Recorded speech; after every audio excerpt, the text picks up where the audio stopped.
Tertúlia. Meu boa tarde a todos. Hoje é dia 10 de maio de 2014, sábado. O verbete tem 8 páginas, 51 logias e 18 máximos. O tema é binômio representatividade e responsabilidade, dentro da grupocarmologia. Quem redigiu o verbete com muito critério é o professor Paulo Freire. Ele é graduado em Ciências da Computação, sendo especialista em Business Intelligence. Ele é brasileiro, natural de São Paulo, voluntário da Conscienciologia desde 2004 e professor e tenepsista desde 2010. Então, definologia. O binômio representatividade e responsabilidade é a condição de a consciência desempenhar o papel de referência ou exemplo multidimensional no contexto grupal, assumindo de maneira lúcida os compromissos decorrentes de tal circunstância.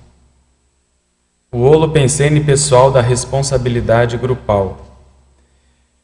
Os proexopensenes, a proexopensenidade, a representatividade decorrente do holopensene dos símbolos, imagens, frases, números e datas.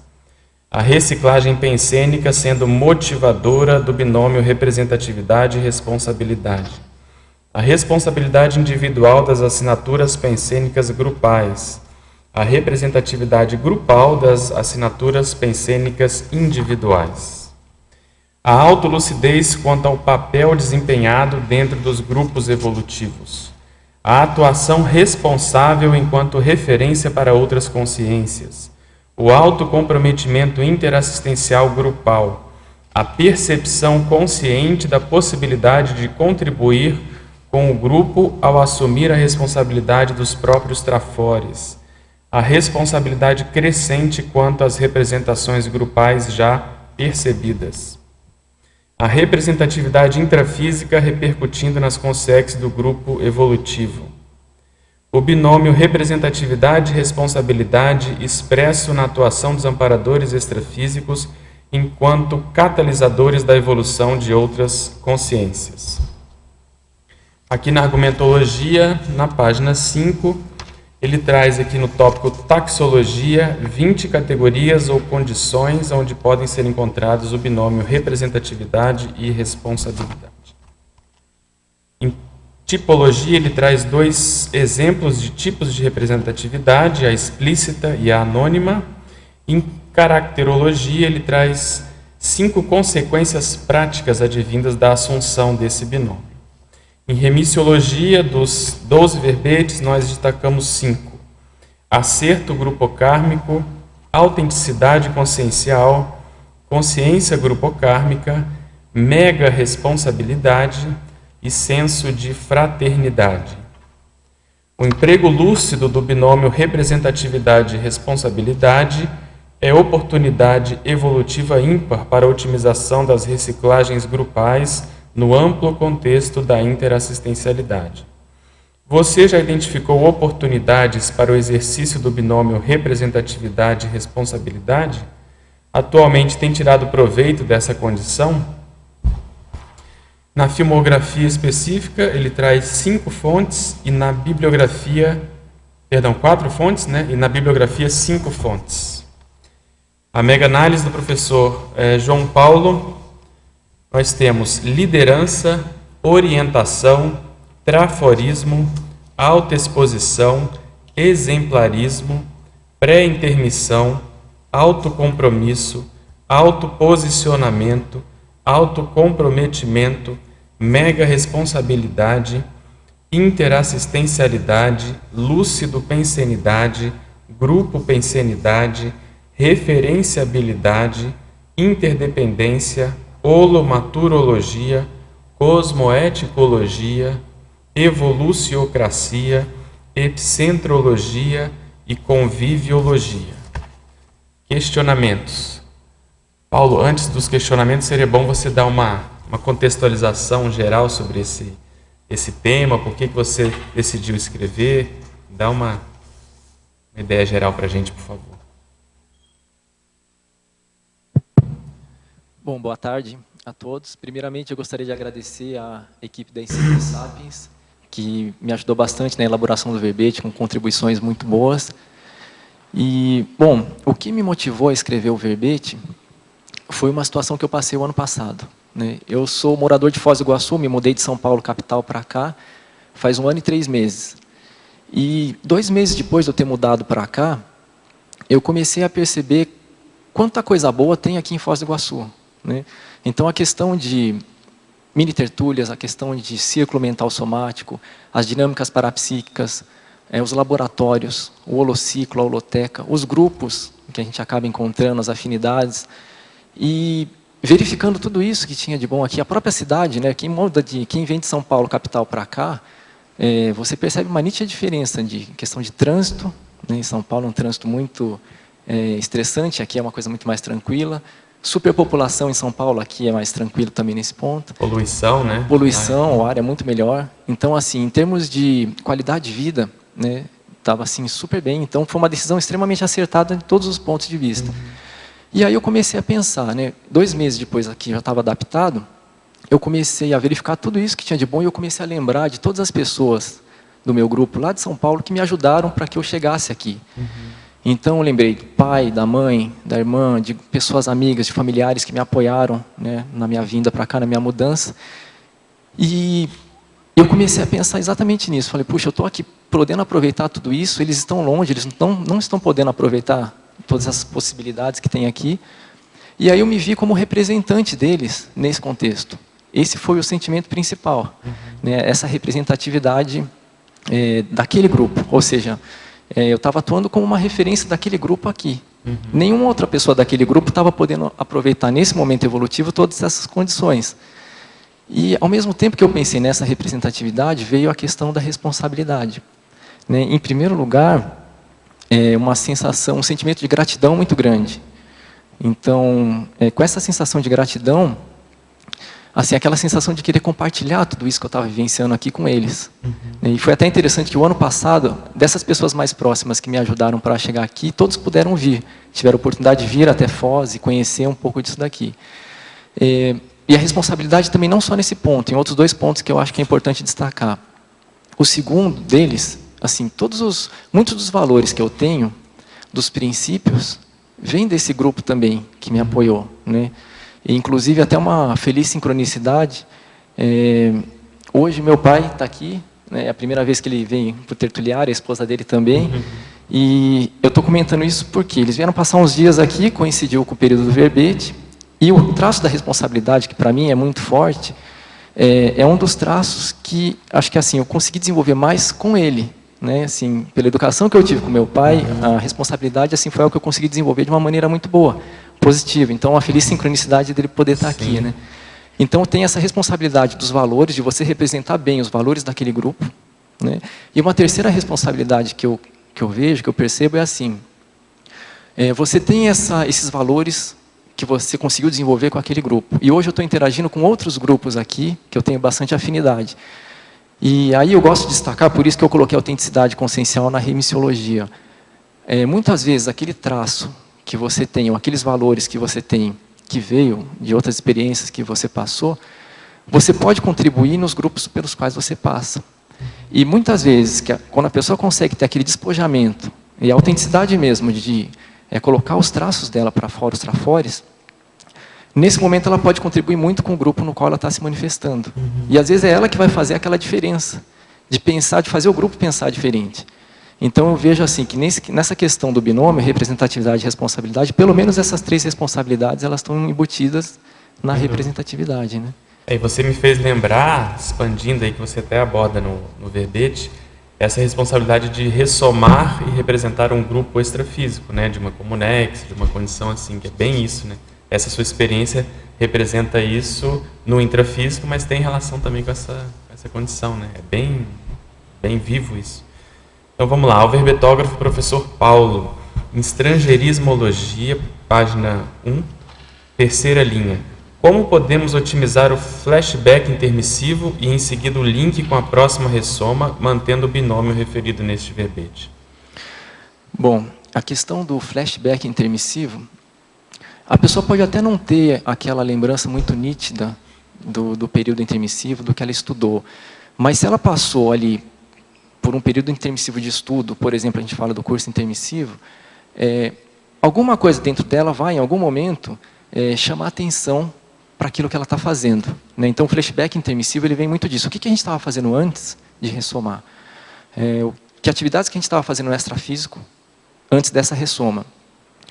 Então, a ligação disso com o próximo, né, o link com a próxima ressoma, é bem isso. Aquilo que você estava fazendo antes, por exemplo, se você estava estudando num curso intermissivo, quando você ressomar, você tem uma responsabilidade e uma representatividade grande de cumprir o combinado. Se você fez um curso intermissivo, alguma coisa você programou para executar aqui, depois de ressomado. Então, é nesse sentido, né, o flashback intermissivo, o link com a próxima ressoma. E aí, pensando na otimização, como foi a questão da pergunta, ficar atento a tudo aquilo que te traz mais afinidade com os grupos ou os assuntos que te trazem mais afinidade, que você se sente mais atraído para estudar. Por exemplo, para mim, eu sei que a questão da responsabilidade é algo que me chama muito a atenção. Talvez tenha sido algo que foi frisado no curso intermissivo, né, para alinhar.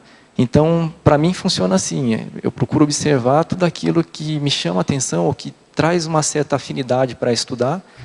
E aí eu falo, bom, eu vou por esse viés aqui, eu vou por essa linha. Interessante. A gente pode observar isso na própria enciclopédia, diante de diversos assuntos, né, mais de 3.000 verbetes. Existem áreas que tocam pessoas de modo diferente, né? Então, exemplifica isso que você está falando, né? Às vezes aquilo em outra pessoa não chama tanta atenção, mas para ela chama muito. Então, às vezes a pessoa trabalhou com isso antes de ressomar, de renascer, ou até em outras vidas, né? Realmente é um indicador interessante. Agora, em Fatologia, página 2, 7ª linha. Poderia explicar sobre as autossuperações decorrentes da representatividade cosmoética ainda não alcançada? Certo. Aqui o que eu pensei foi o seguinte, muitas vezes quando a pessoa está numa posição de representante, e representante de um grupo ou de outras consciências, o grupo espera, tem uma certa expectativa de que eles têm expectativas que assim, poderiam ser correspondidas por aquele representante. Então o representante tem essa responsabilidade de, primeiro, entender o que o grupo quer e qual é o papel dele, como é que ele está representando aquele grupo.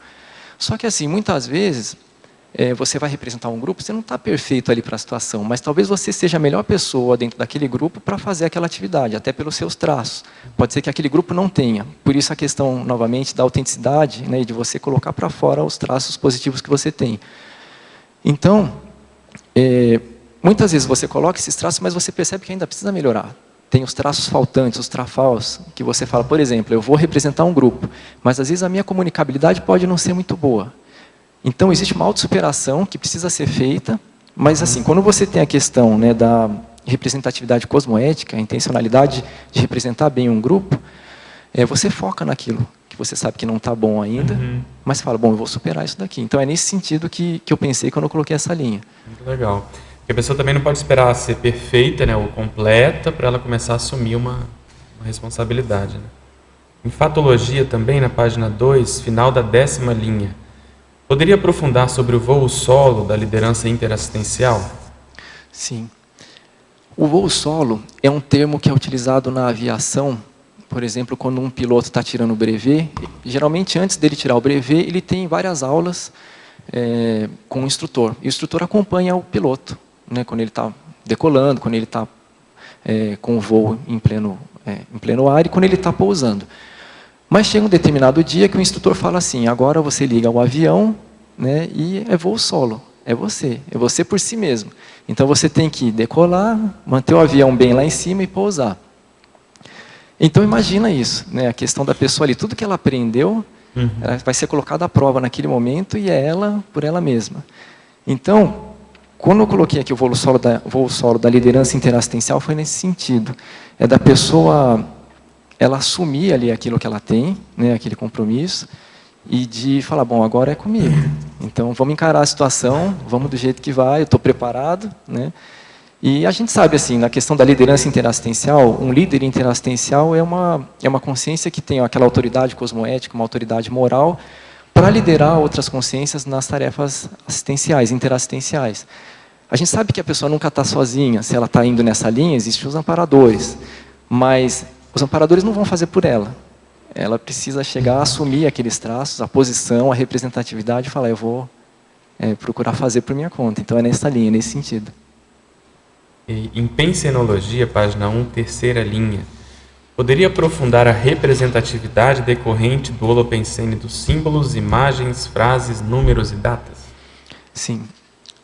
Isso é bem interessante, faz a gente refletir, né? Por exemplo, a pessoa está utilizando uma camiseta e naquela camiseta tem uma determinada personalidade. A pessoa pode não abrir a boca, ela pode não falar nada, mas aquela consciência que está ali representada na camiseta dela já diz a maneira como aquela consciência que está usando a camiseta pensa. Né? Então, existe uma representatividade implícita nos símbolos, nas imagens, nas frases, citações, que às vezes você vê também, né, em camisetas, em datas. A questão de datas é curioso, para algumas pessoas, algumas datas chamam muita atenção, e os números também. O próprio professor Valdo tem a questão do número 11. Eu sei que para o meu pai o número 44 é um número que assim, acaba guiando ele nas decisões importantes que ele precisa tomar. E às vezes datas são importantes também. Então, assim, tudo tem uma representatividade. A representatividade, no caso aqui, ela é um conceito amplo nesse sentido. Tudo aquilo que identifica uma consciência tem relação com a representatividade. Ela está representando vários grupos ao mesmo tempo. Então, por exemplo, se eu pegar... Isso é um exercício que todo mundo pode fazer. Pegar no meu caso. Eu vim de São Paulo, capital, nasci em São Paulo, então represento os habitantes de São Paulo. Agora eu estou morando em Foz, então tem uma representação das pessoas que saíram da cidade natal e mudaram para uma outra cidade. Aqui eu sou um pesquisador da Conscienciologia, então represento, né, o Holopensene da Conscienciologia. Me formei em computação, então represento pessoas da área da computação, embora hoje eu trabalhe na área de educação, então mudei de carreira. Então tudo isso são grupos diferentes, nos quais eu tenho uma certa representatividade e as responsabilidades também implícitas de representá-los bem. Então é nessa linha. Sim. E o interessante é que às vezes as pessoas, principalmente os mais jovens, às vezes não têm mais jovens não têm noção do que elas estão representando quando elas vão assim na onda, né? E compram essas camisas que você comentou, às vezes fazem tatuagens, às vezes tem um processo de música, né? Enfim, sair cantando algumas canções e não percebem o que está por trás daquela mensagem muitas vezes, né? Dependendo do caso. Então, realmente é muito interessante essa abordagem.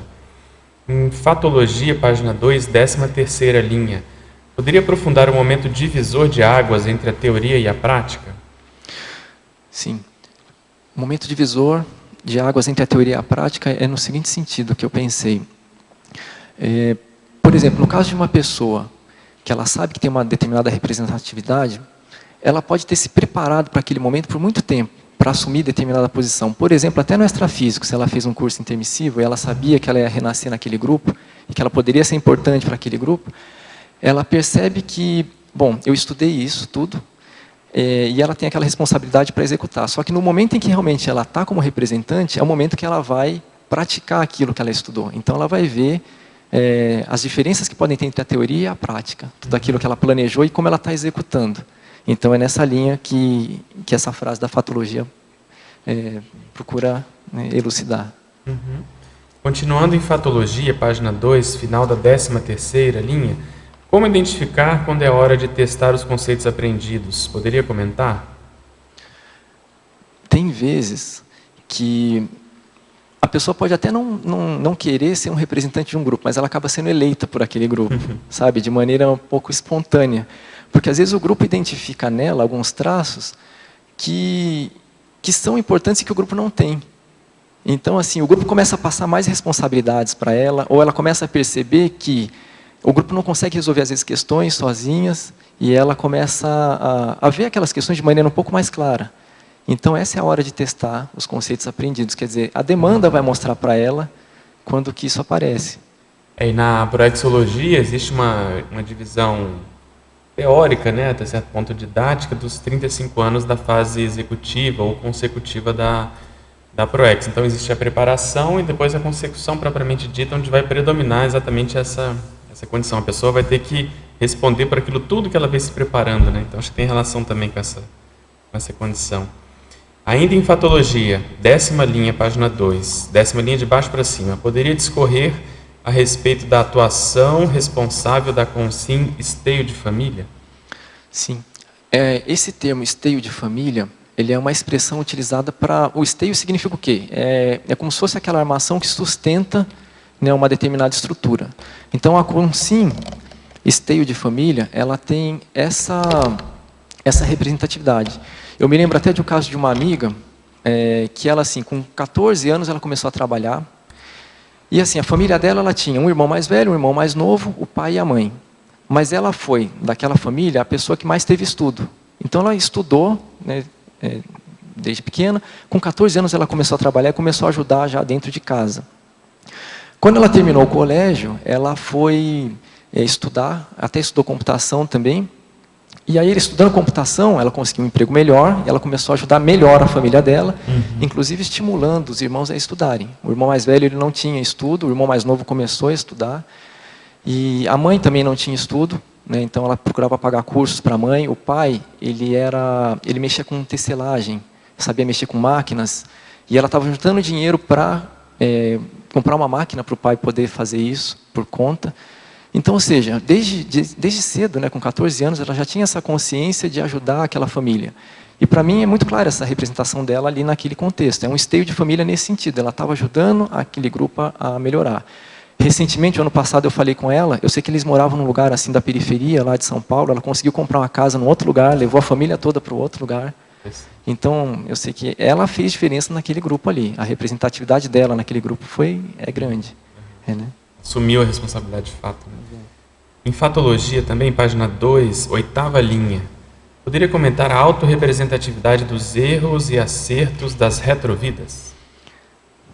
Nesse sentido, o que eu pensei foi assim: se você consegue ter alguma informação a respeito de outras vidas que você tenha passado, seja através de retrocognições, de projeções conscientes, ou alguma intuição que você tenha, e principalmente, se você consegue acessar o que você fez de positivo e de não muito positivo, isso tem uma grande repercussão. Então, por exemplo, os erros de vidas passadas, se você consegue acessar essa informação, por exemplo, hoje, que você está um pouco mais lúcido, isso vai repercutir na sua vida atual. Você vai falar, puxa, então quer dizer que eu agi assim? Quanto será que eu ainda tenho desse traço em mim? Né? E da forma complementar, tem a questão dos acertos. Os acertos também podem te ajudar a ver pontos que você pode nem estar enxergando que você tem, e que em outras vidas foram pontos assim muito positivos que te ajudaram até a superar dificuldades. Então é nessa linha que eu pensei na questão dos acertos e erros das retrovidas. Elas têm repercussão e elas representam muita coisa se você consegue acessar na sua vida atual. É porque a gente representa grupos mesmo holobiográficos, né? Então é isso mesmo. Em Psicologia, página 3, final da 2ª linha. Poderia aprofundar o ciclo multiexistencial pessoal, levando a consciência à inevitável condição de liderança interassistencial grupal? Aqui a ideia é o seguinte: o ciclo multiexistencial pessoal, ele é a série de existências que a consciência vai passando, ou seja, cada vida, do momento em que ela ressoma até o momento em que ela... o momento anterior à próxima ressoma. Esse é um ciclo, né, multiexistencial pessoal. Então, a sequência desses ciclos é a sequência de vidas que a consciência passa. E isso ela vai acumulando uma série de traços, uma série de experiências. Em algum determinado momento, é inevitável ela assumir a condição de liderança de algum grupo. Seja um grupo pequeno ou seja um grupo grande. Então, aqui fala inevitável condição de liderança interassistencial. Essa condição realmente vai acontecer mais cedo ou mais tarde. Né? Quando ela começa a evoluir, isso acho que é um processo da evolução que eu passei assim, a refletir bastante, né, quando eu estava estudando o verbete, escrevendo. Pode ser que para um determinado grupo eles já estejam bem mais avançados que você, mas pode ser que para outros grupos não, e que às vezes aquele traço que você tem que você não está valorizando vai fazer bastante diferença para aquele grupo. Então aí que você começa a assumir essa condição inevitável da liderança interassistencial. Pode ser algo pequeno, mas já está assumindo. Em Parafatologia, página 2, 3ª linha, poderia explicar a para-representatividade dos pares evolutivos de mesma origem extrafísica? Exato. Quando eu escrevi essa frase aqui, eu pensei no seguinte: eu não sei exatamente onde eu estava antes de ressomar, qual que é a minha origem extrafísica. Por exemplo, suponha que eu estivesse na baratrosfera. E posso ter sido resgatado da baratrosfera, suponha que eu tenha feito um curso intermissivo antes de vir para cá, me preparei e estou aqui tentando cumprir aquilo que eu fiz no curso intermissivo.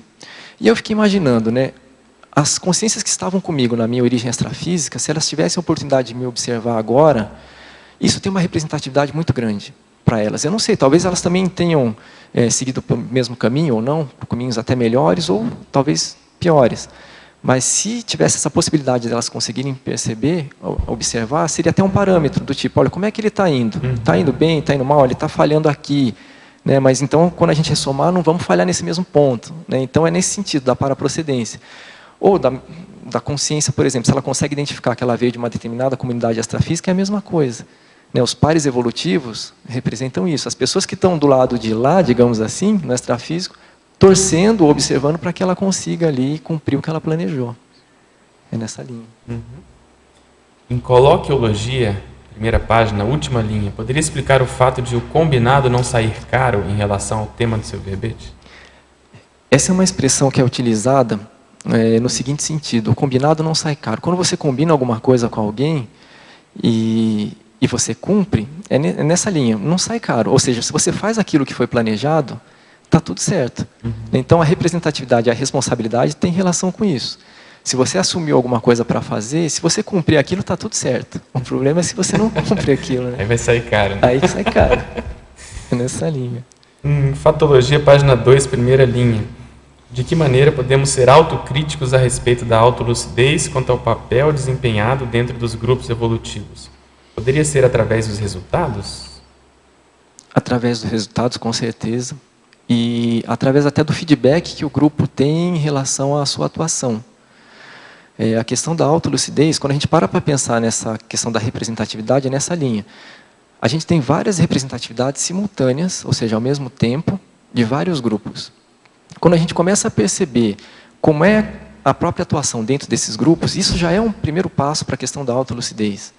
Ou seja, você começa a se observar, nesse grupo aqui, eu estou agindo da melhor maneira? Por exemplo, uma pessoa que se formou em Direito. E aí ela está atuando, ela está interagindo com um grupo onde as outras pessoas não conhecem nada de Direito. E as pessoas podem ter dúvida em relação àquela matéria, àquela disciplina. Ou seja, aquilo que ela vai falar dentro daquele grupo pode fazer uma diferença positiva ou não. Né? Então, se ela tem essa lucidez de falar assim, olha, eu sou a pessoa aqui que estou representando o direito, tudo que eu falar para eles, eles vão levar em consideração.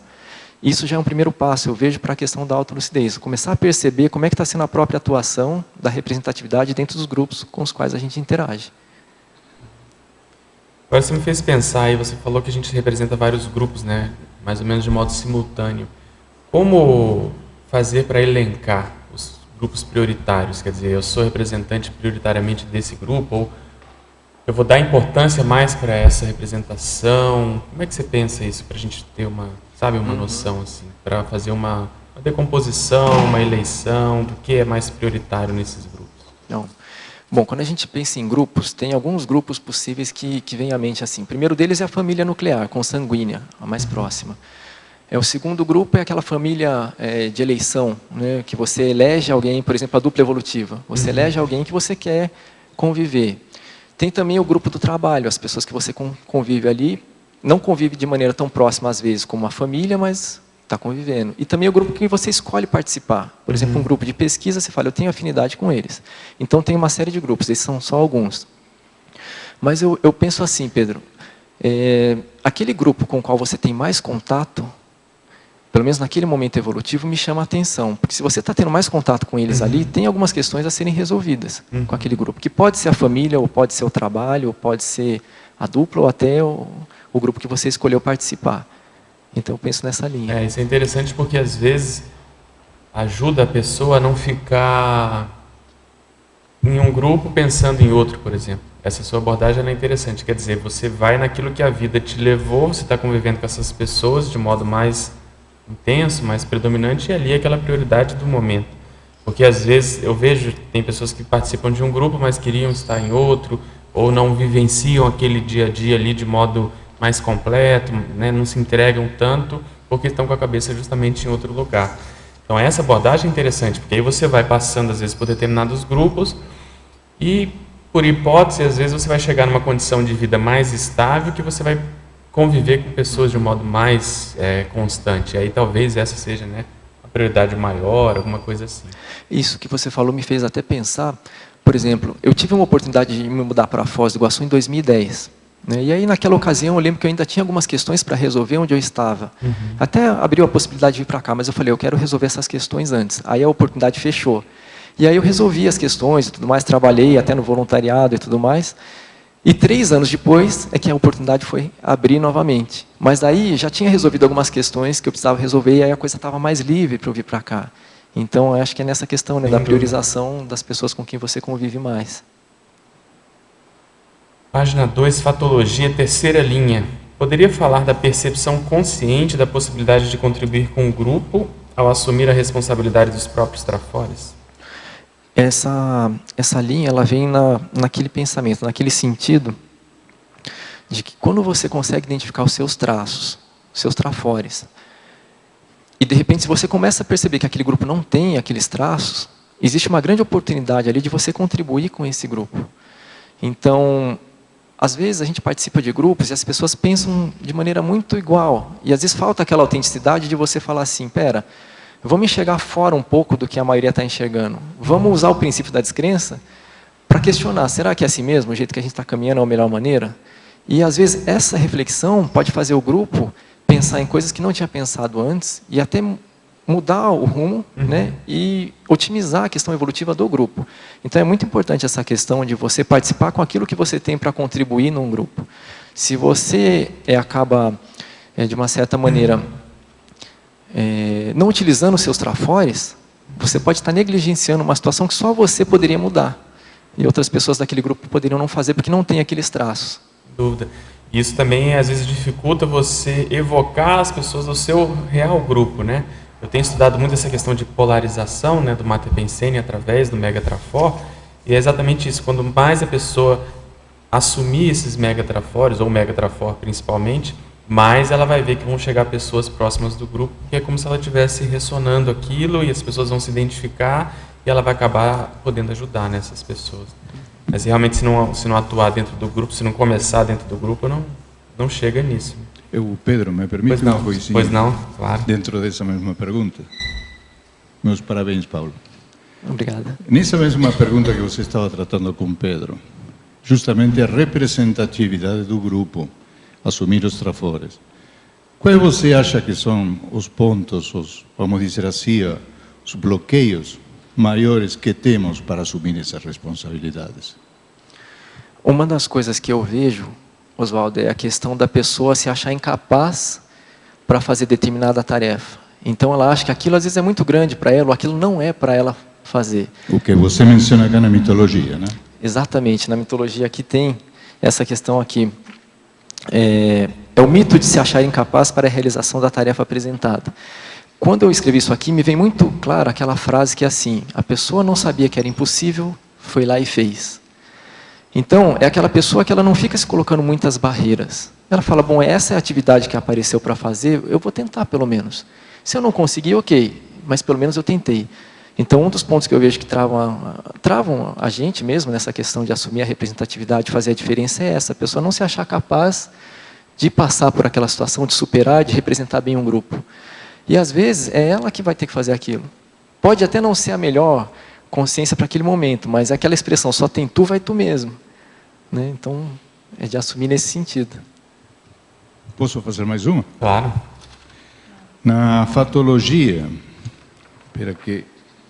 Na novena linha de baixo para cima, você menciona aqui a representatividade e responsabilidade decorrente da convivência interespécies. Você poderia ampliar esse conceito? Sim.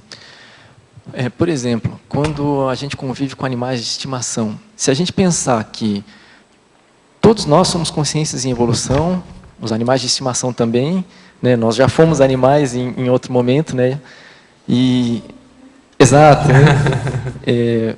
Então, pensando nesse sentido, você está convivendo, você tem um cachorro, você tem um gato. Aqui, a maneira como você vai tratar aquela consciência pode fazer diferente para ela. É muito interessante, porque aqui na Conscienciologia tem vários casos de cachorros que às vezes estão sem dono e se aproximam das pessoas como assim estivesse pedindo casa, sabe? E aí as pessoas vão lá e acolhem o cachorro. Com certeza, para aquela consciência, esse ato fez muita diferença. Então, teve uma representatividade muito grande. A pessoa que acolheu o cachorro tem uma responsabilidade que ela assumiu de fazer diferença na vida daquela consciência. Então, é nesse sentido aqui que eu coloquei esse ponto. E aqui na argumentologia, vou tocar um ponto que a gente gosta particularmente. O número 15, a respeito da política. Certo. Você fala aqui da aplicação do binômio representatividade e responsabilidade decorrente do desempenho político perante os interesses da maioria. Qual é teu posicionamento a respeito disso?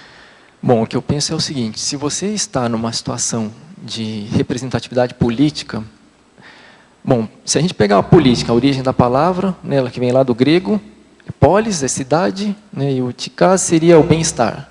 É o bem-estar da cidade, é o bem-estar da comunidade. Se você é um representante da política, você tem a responsabilidade de fazer diferença para aquela comunidade. Então, é a pessoa lembrar que ela está numa posição que ela está representando os interesses de muitas outras pessoas, de muitas outras consciências. Então, eu vejo que muitas vezes falta isso, principalmente aqui no Brasil, na representatividade política. A gente vê os políticos atuando muitas vezes a favor de interesses próprios. E esquecem, por exemplo, que eles estão lá para ajudar outras pessoas, ou as pessoas que os elegeram, que estavam esperando, que têm expectativas de mudanças que eles poderiam fazer, e só eles poderiam fazer, porque são eles que estão ocupando aquela posição. Se aquilo não é feito, aquela representatividade política foi por água abaixo. E a responsabilidade não foi assumida. Então, é nessa linha que eu vejo. Agora, por exemplo, tem algumas pessoas dentro da conscienciologia que estão pensando seriamente em intervir na política, certo? Qual seria a tua sugestão para essas pessoas, no caso de conciliar os interesses, talvez até setários, do grupo que representa, respeito do que você coloca aqui, perante os interesses da maioria? Como você concilia essas duas? Ou seja, o que utiliza para conciliar essas duas questões? Bom, a primeira coisa que eu penso é assim: se a pessoa, mesmo estando na conscienciologia ou qualquer outro grupo, se ela tem um interesse de entrar na política, pode ser que ela tenha programado isso antes de nascer, e pode ser que a contribuição dela na política seja grande, seja algo a ser feito, seja algo a ser assumido que ela pode não estar fazendo nesse determinado momento. Então, a pessoa que vai se guiar por aquilo que ela sente, que ela tem afinidade.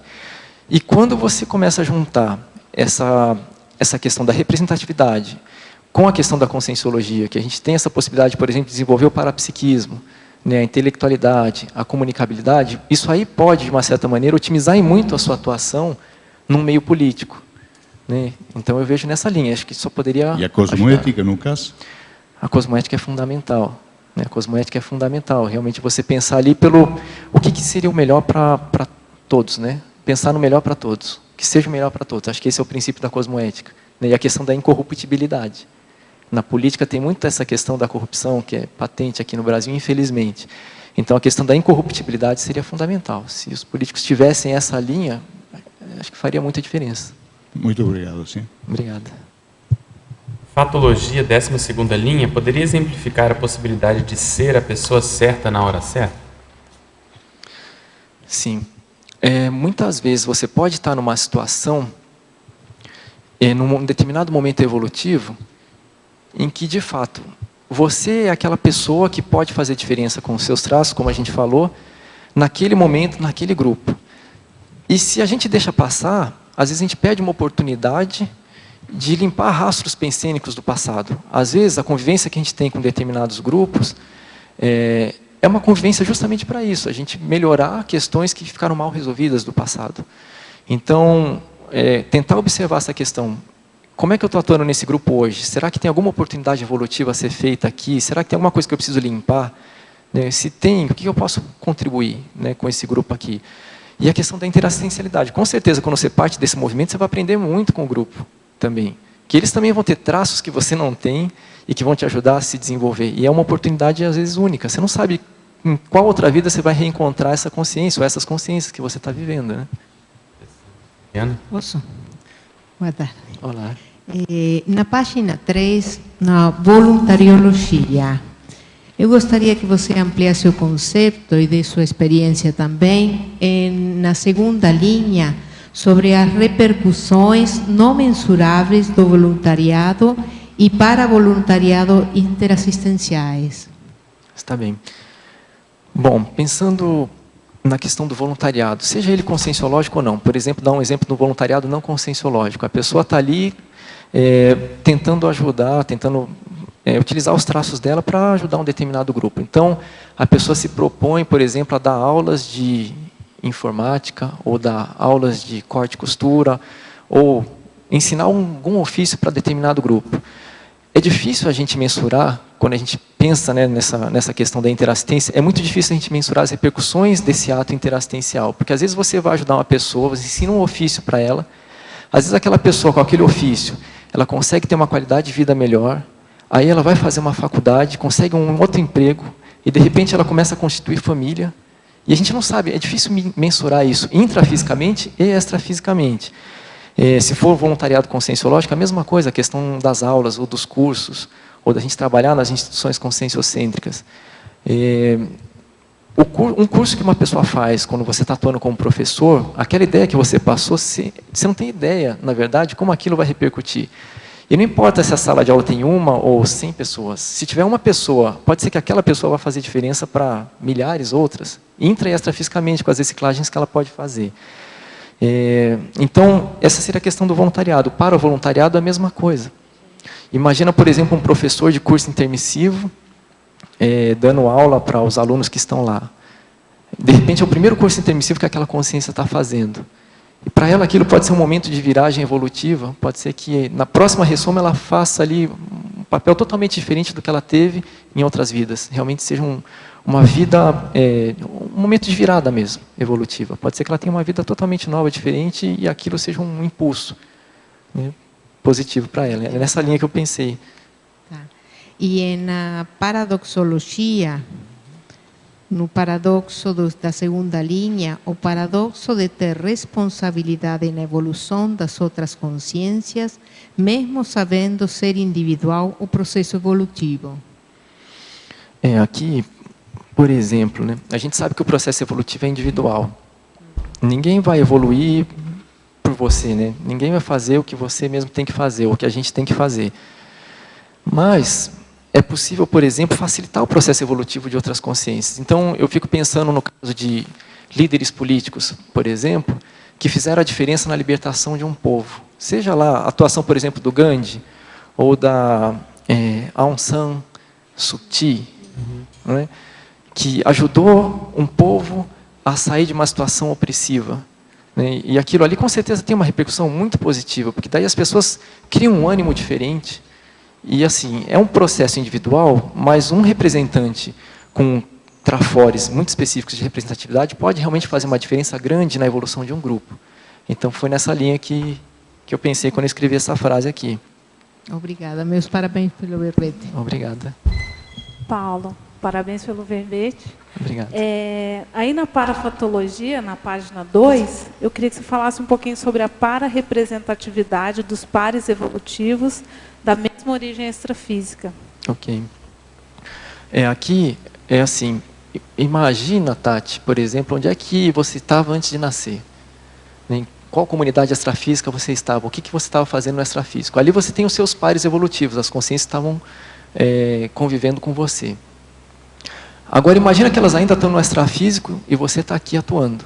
Você tem uma representatividade muito grande para elas. Tudo aquilo que você está fazendo aqui vai repercutir, porque elas vão te utilizar como exemplo. Né? Então, cobaia, né? Como? Cobaia, né? Como cobaia.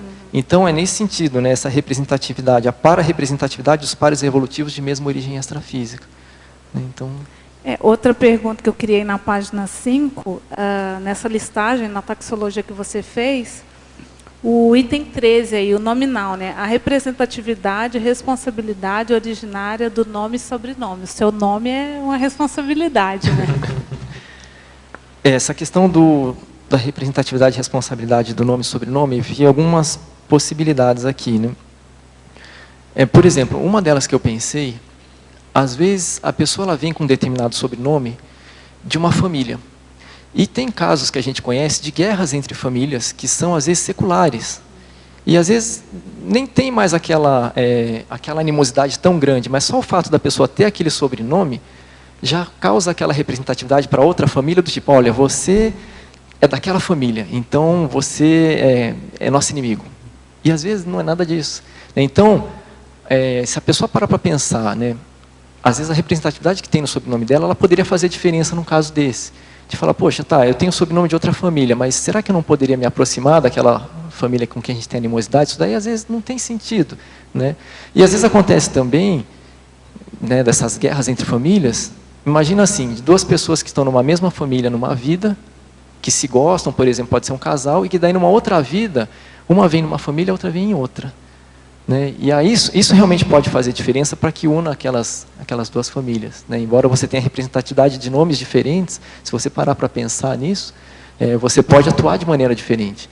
Mas no caso que você comentou, né, especificamente, de fato, o meu nome ele trouxe uma representatividade para mim, que eu vim notar mais fortemente aqui em Foz do Iguaçu. Eu mudei para cá, eu era da área de computação, né? Mudei de área, eu estou trabalhando na área de educação hoje.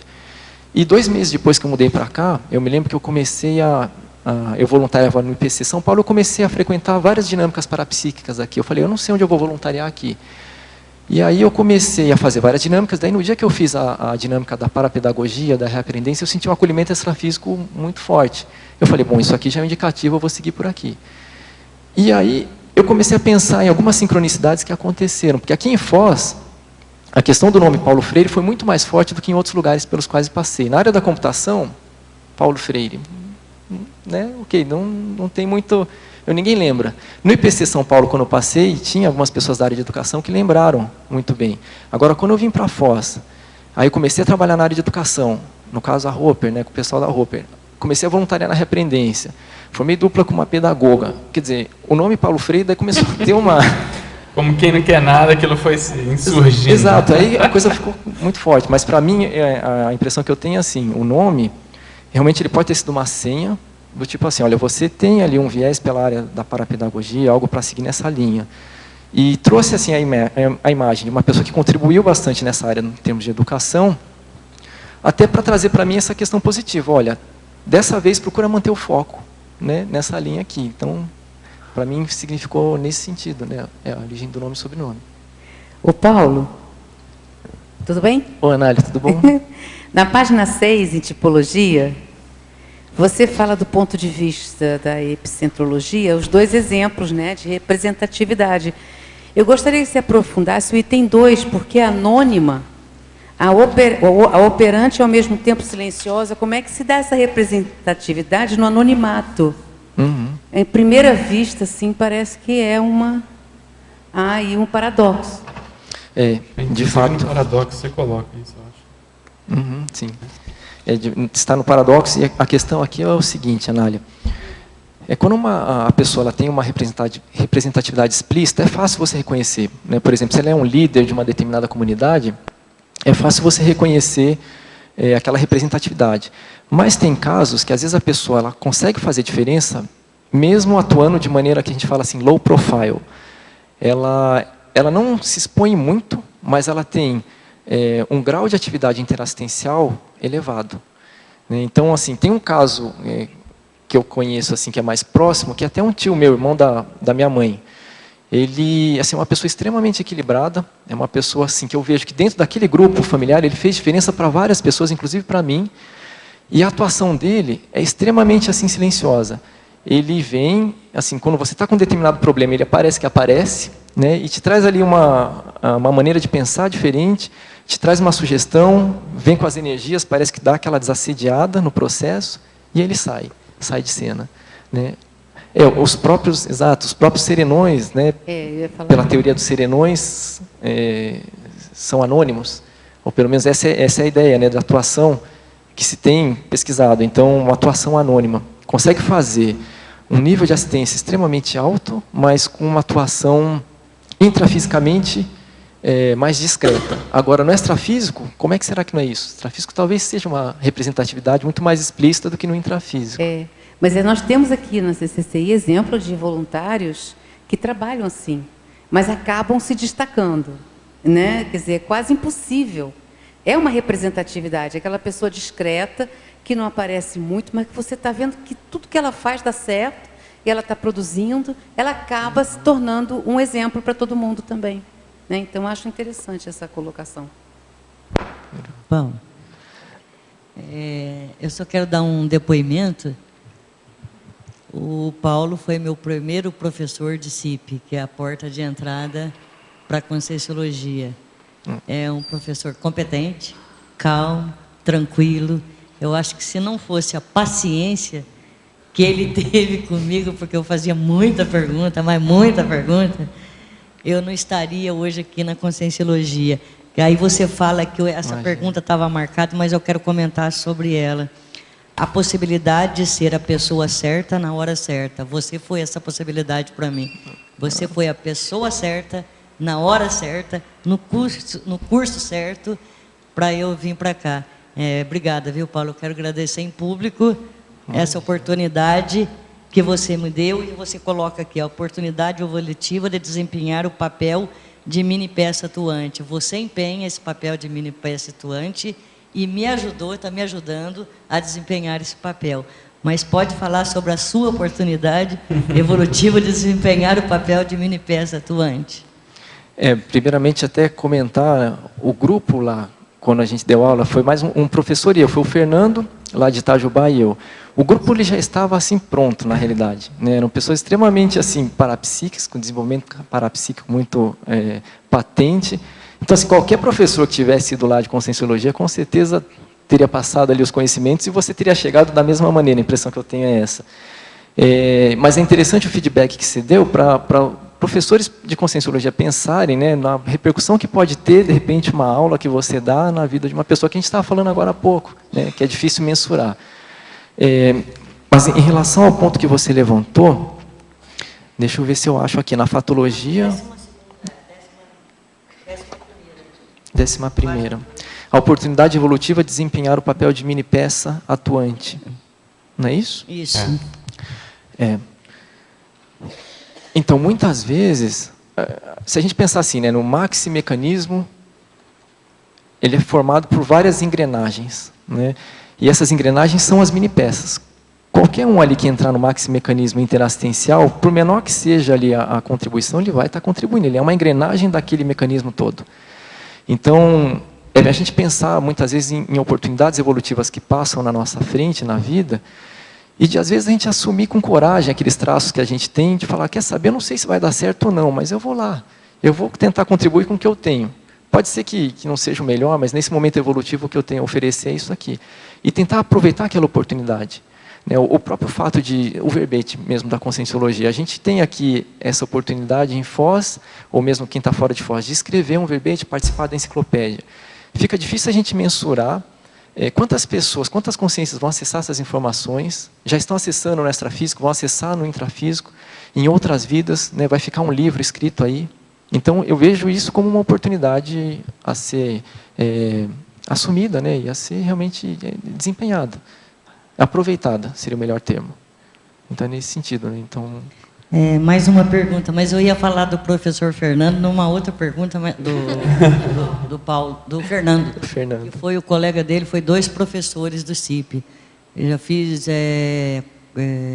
CP2, depois fiz a CP1 junto com o Fernando, e agradeço, e toda vez que eu encontro com o Paulo, que eu encontro com o Fernando, eu agradeço mentalmente, obrigado. Obrigado pela paciência. Continuando, porque você falou o negócio da mini peça. Isso, para mim, a mini peça é uma senha. São várias senhas, né? Cada um escolhe as suas senhas. Eu acho que escolhe, isso aí é escolhido. É sobre a mini peça de novo. O crescendo mini peça consciente e mini peça inconsciente, mini peça consciente. Crescendologia, poderia falar mais um pouco? A questão do crescendo inconsciente, mini peça inconsciente para o crescendo mini peça consciente, tem a ver com a questão da lucidez, né, do papel que você está desempenhando. Às vezes você já está fazendo muita assistência num grupo e nem percebe aquilo. Então esse seria o caso da mini peça atuante inconsciente. A mini peça atuante consciente, aí já entra na questão realmente dela assumir com lucidez aqueles compromissos que ela tem perante aquele grupo e aí realmente fazer aquilo de maneira consciente. E aí os resultados podem até ser mais efetivos, né? Porque ela está empregando todos os esforços dela de maneira lúcida, de maneira consciente, empregando discernimento para aquele resultado. Então é nessa linha que eu vejo isso crescendo. Professor Paulo, em Fatologia, página 2, final da 10ª linha de baixo para cima, poderia explicitar a representatividade implícita e a responsabilidade decorrente da consciência macrosômata? O que caracteriza essa consciência? Bom, a consciência macrosômata é aquela consciência intrafísica portadora de um macrosoma. O macrosoma aqui, a definição, ela é diferente do termo macrosoma da medicina, né? Que na medicina o macrosoma é aquele corpo alto. Macrosoma aqui na pesquisa da conscienciologia é aquele corpo físico que foi desenhado especificamente para um cumprimento de determinada programação existencial. Então a pessoa vem com uma programação de vida e ela vem com um corpo que vai ajudá-la a desempenhar melhor os papéis e até completar a programação que ela fez para aquela vida. O que a gente entende, né, do que foi pesquisado a respeito de macrosoma até o momento é que a consciência que recebe um corpo desse antes de ressomar, ela tem um mérito naquela situação de receber esse corpo diferente. E só pelo fato dela ter recebido um corpo diferente, que outras consciências não receberam, isso já incute uma responsabilidade nela para utilizar bem aquele soma. E assim, o macrosoma, ele pode ser de diversas maneiras. Por exemplo, a pessoa que tem uma facilidade muito grande parapsíquica, né? Ou a pessoa que de repente tem lá uma facilidade muito grande laringochacral para falar, ou a pessoa que tem algum outro tipo de facilidade física, ou aquela pessoa que tem uma resistência do soma muito grande, né? Aquele caso, por exemplo, do maratonista que 90 anos de idade estava correndo ainda. Então é algo para se pensar, será que aquela consciência tem um macrosoma ou não? Mas então, se a consciência identifica que ela tem um macrosoma, que ela tem um soma diferente, que ajuda a desempenhar a proexis dela, e não necessariamente é só um soma forte, não, pode ser um soma, por exemplo, o caso do serenão reurbanizador, né, que a gente comenta muito, que ele tinha oligofrenia, que é a questão da idiotia. Então, quer dizer, ele ficava numa cama o tempo todo ali, mas ao mesmo tempo era um serenão, e um dos serenões assim que está relacionado, por exemplo, com a questão lá do final, da separação que tinha entre as duas Alemanhas, a reurbanização da Europa, a formação da Unesco, da ONU, né? Então, uma atuação multidimensional muito grande num corpo oligofrênico. Então, é para se pensar, né? Para se refletir nessa questão. Em Fatologia também, página 2, 5ª linha de baixo para cima. Poderia esclarecer o binômio representatividade e responsabilidade enquanto antídoto contra a desistência e o medo de fracassar?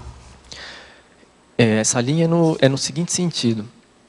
Se a pessoa identifica que ela tem um medo de fracassar perante as situações, o fato dela assumir mais responsabilidades crescentes, pode fazer com que ela supere aquele traço. Porque quando a pessoa tem um medo de fracassar, às vezes ela está pensando só nela. Mas, por exemplo, se ela percebe que ela está representando várias consciências e ela está ali como representante, aquilo ali pode dar um gás para ela, pode ser um estímulo para que ela fale, poxa, já não tem mais espaço para eu ficar pensando só nas minhas limitações. Tem pessoas que estão dependendo das coisas que eu vou fazer aqui.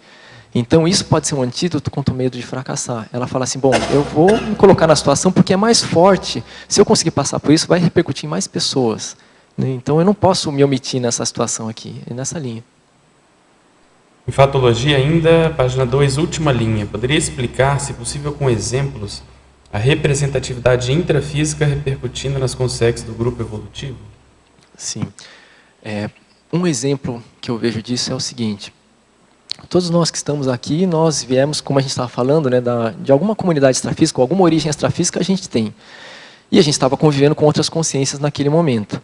Então aquilo que a gente está fazendo hoje no intrafísico, que assim, todos nós temos algo para ser cumprido. Tem alguma programação que foi feita para ser cumprida. A maneira como a gente está conduzindo as nossas vidas, isso aqui está servindo como exemplo para as consciências que estão, por exemplo, para ressomar. Sejam as consciências que estão no curso intermissivo, ou sejam parentes nossos que já dessomaram e que estão acompanhando o nosso processo, que estão vendo, puxa, como é que será que ele está fazendo agora? Olha, será que na próxima vida, então, se eu fizer isso, pode dar um resultado positivo? Ele errou nesse ponto aqui, então isso aqui serve de exemplo para a gente não fazer. Então essa seria a representatividade intrafísica nossa repercutindo nas consciências do nosso grupo evolutivo. Eu acho que é mais comum do que a gente pensa isso aí, né? Em Principiologia, página 2, última linha. Poderia falar mais sobre o princípio do sozinho, se vai mais depressa, em grupo se vai mais longe? Sim.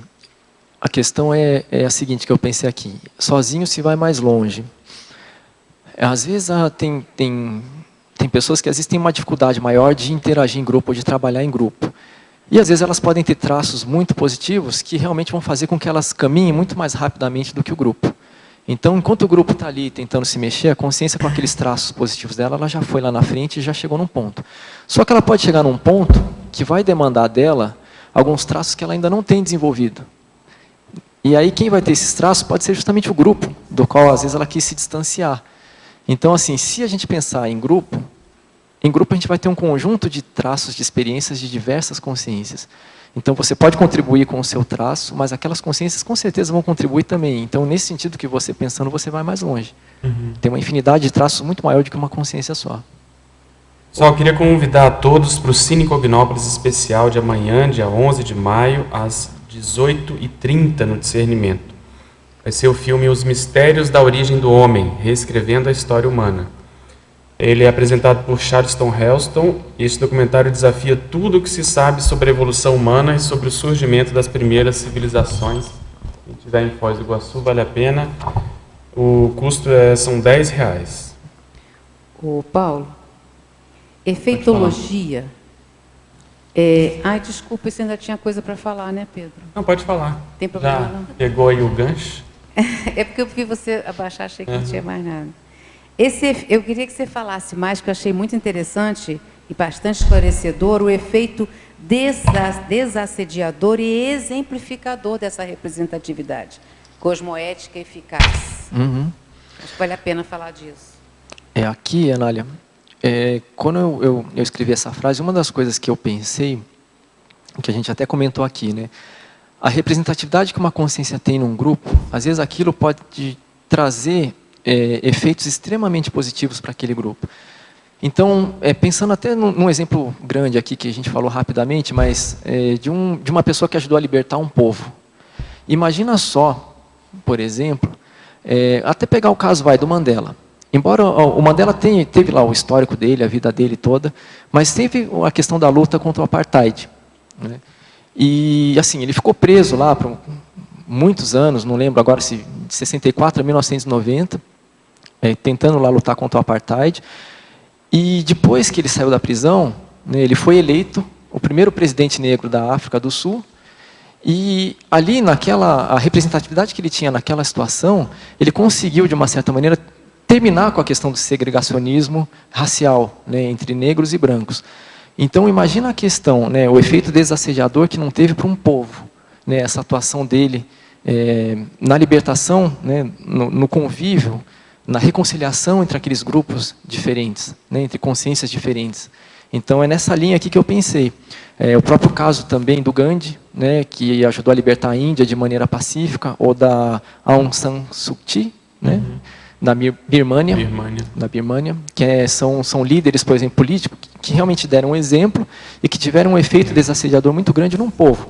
Agora, isso eu peguei um exemplo muito grande. Se a gente pegar no próprio Grupo Karma, a representatividade que você pode ter, por exemplo, se você estiver mais lúcida para uma determinada situação e você está mais aberta à questão de reconciliações grupais, isso pode fazer uma diferença enorme no grupo, né? Se você está ali de uma maneira mais aberta, né, e mais lúcida para a situação, realmente a sua atuação pode causar um desassédio grande e terminar com a questão até de interprisões grupocármicas, né, que pode ter naquele grupo. Às vezes são consciências que estão renascendo há muitas vidas ali e não tem uma consciência que às vezes parte ali com mais maturidade para falar, gente, vamos fazer diferente, né, dessa vez.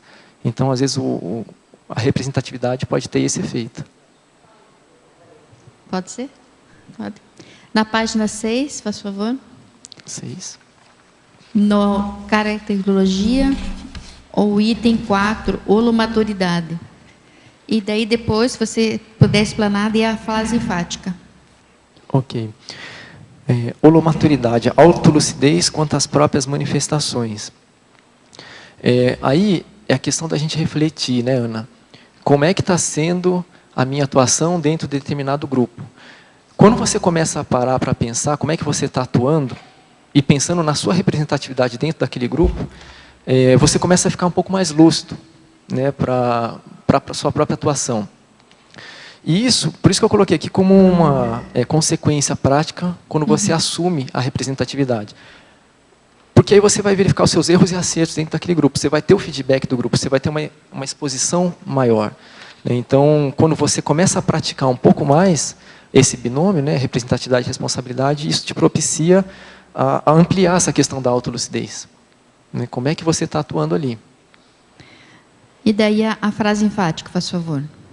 O emprego lúcido do binômio representatividade e responsabilidade é oportunidade evolutiva ímpar para otimização das reciclagens grupais no amplo contexto da interassistencialidade.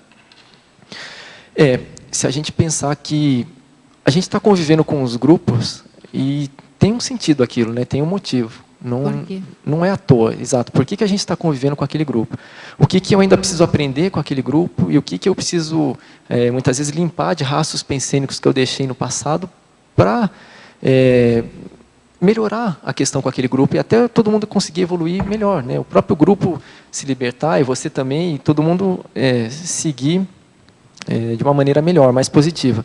Então, quando você começa a pensar com lucidez, né, nessa questão da representatividade e a responsabilidade que você tem na atuação com o grupo, eu penso que propicia esses acertos grupocármicos que às vezes vêm de vidas, né, e às vezes quando você faz algo para aquele grupo, em termos de gratidão mesmo e de retribuição, eu coloco muito isso em outros pontos do verbete, a questão da retribuição para o grupo, isso pode fazer aquela diferença grande na reciclagem grupal.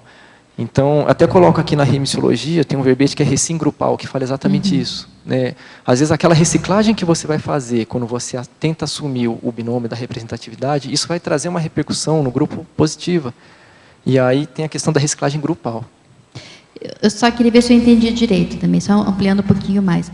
Mas você colocou o foco na interassistencialidade, a reciclagem e da interassistencialidade.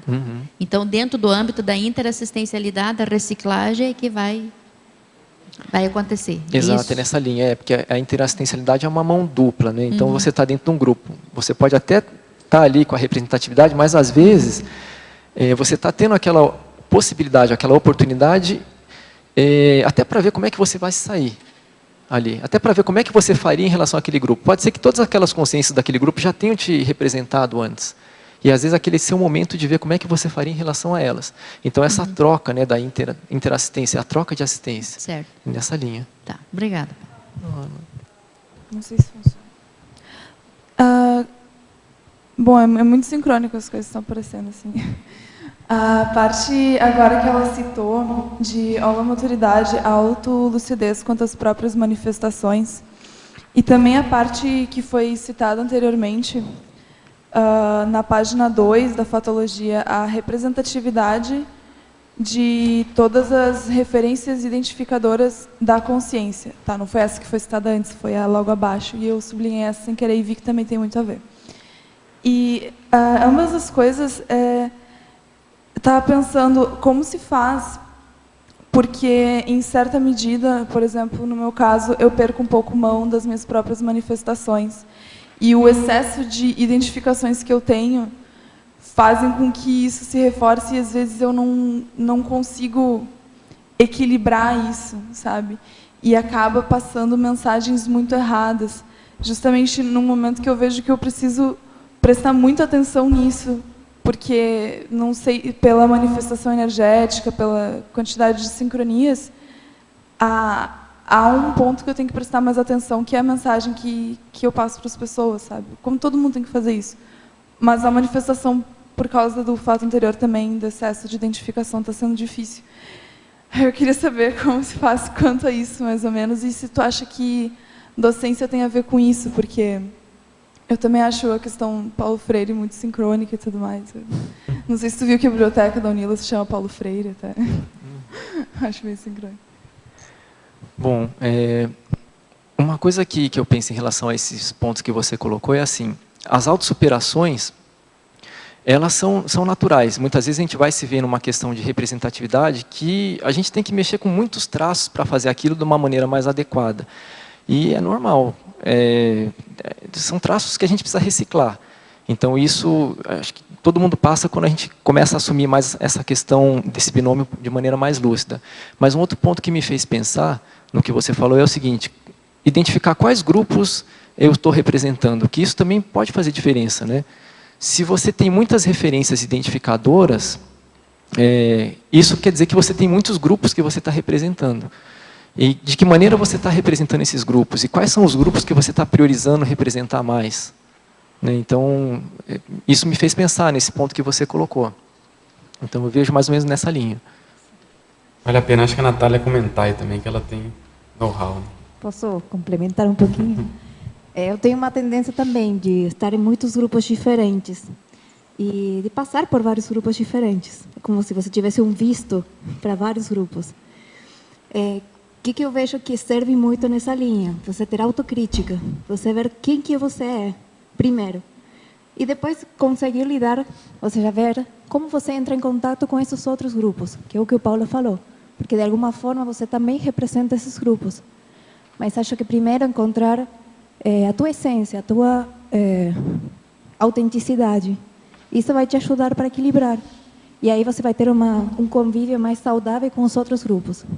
Com todos os grupos que você convive, né? Professor Paulo, em Fatologia, página 2, última linha. A representatividade de todas as referências identificadoras da consciência. Poderia citar algumas das referências pelas quais se identifica a sua representatividade responsável hoje? Foi exatamente o ponto, né, que foi levantado agora. Se a gente pensar, a gente estava falando até no começo, é um exercício que todos nós podemos fazer, né? A cidade onde a gente nasceu, as nossas escolhas, o curso que você decidiu fazer, a escola onde você estudou, os grupos que você faz parte, tudo isso são referências que ajudam a te identificar, né? É nessa linha. Então hoje, por exemplo, se eu pegar o meu caso, hoje, como eu disse anteriormente, eu sou uma pessoa que se formou em ciências da computação, mas hoje eu mudei de carreira, estou trabalhando na área de educação.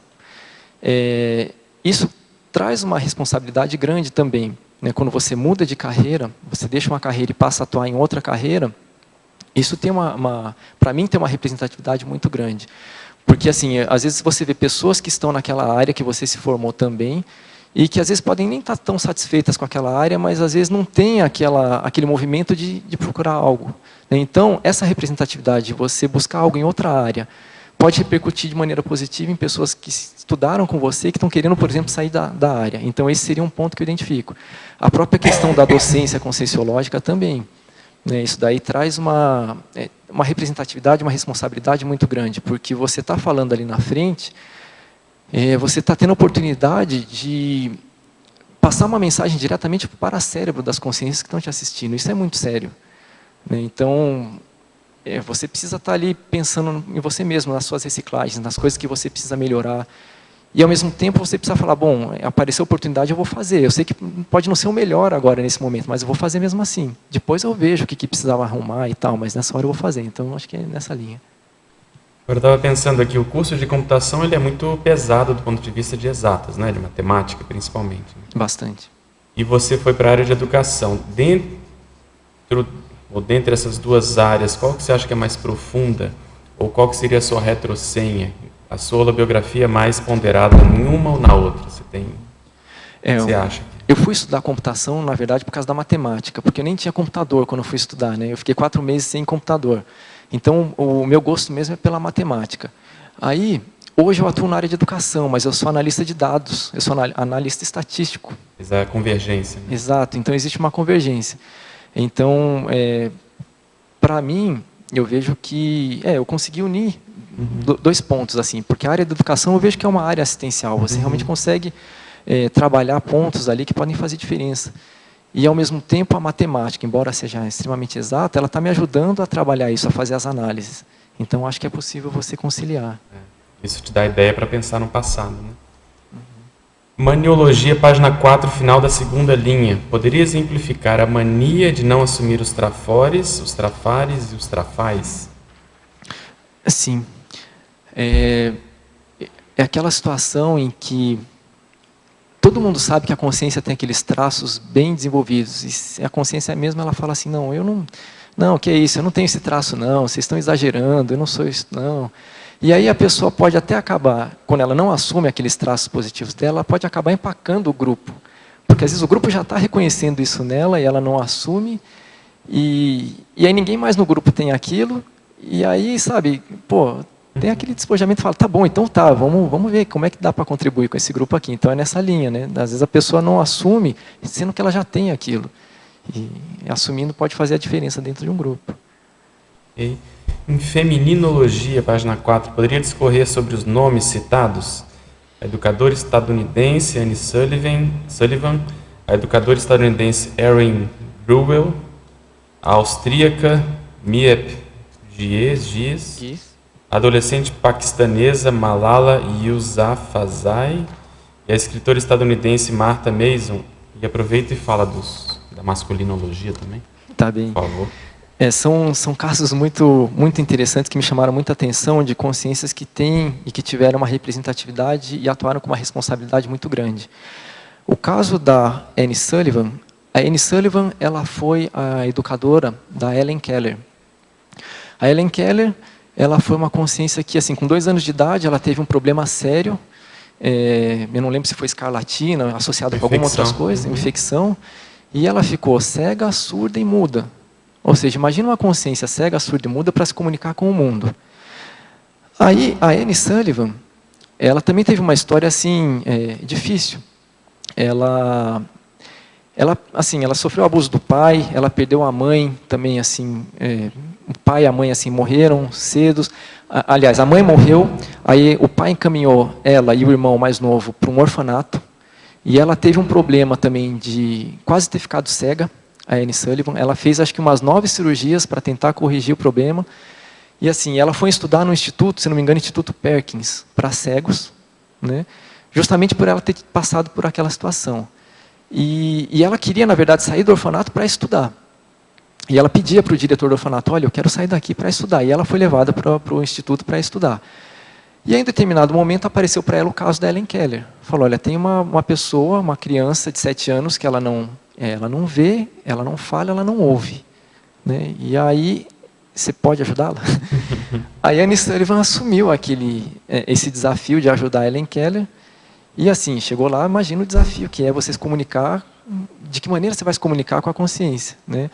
E assim, ela foi muito competente aqui. Até tem um filme que eu coloquei na filmologia, que é O Milagre de Annie Sullivan, que mostra a história delas.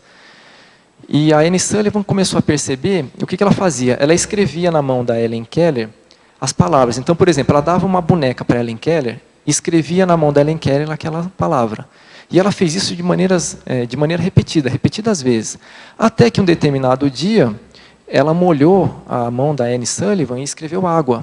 E naquele momento caiu a ficha para a Annie Sullivan que ela podia se comunicar ali, né, dessa maneira. E depois ela até desenvolveram um outro sistema. Né? A Helen Keller colocava as mãos assim no rosto da Annie Sullivan e sentia ao mesmo tempo o movimento da bochecha, sentia que o som saía da garganta, né, colocava a mão no nariz e ela conseguia reconhecer qual era a palavra que a Annie Sullivan estava falando só com esse gesto. Né? Ou seja, era um contato mais tátil, né, que elas desenvolveram.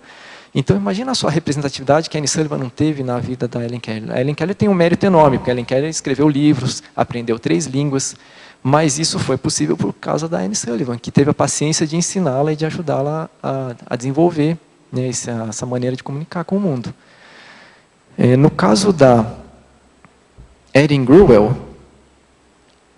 a Erin Gruwell é uma educadora dos Estados Unidos, ela é viva ainda, e o caso dela é bem interessante, assim.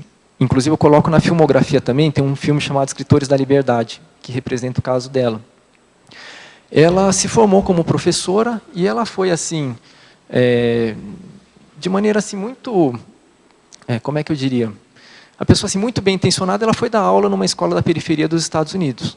Só que quando ela chegou lá, toda empolgada para dar aula, ela viu a realidade como era. Então a escola tinha ali vários grupos diferentes convivendo. Então tinha os latinos, tinha os negros, tinha os asiáticos e tinham os brancos.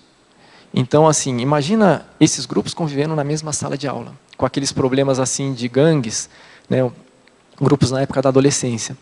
Então essa foi a situação que a Erin Gruwell caiu, que ela pegou para tentar fazer a diferença.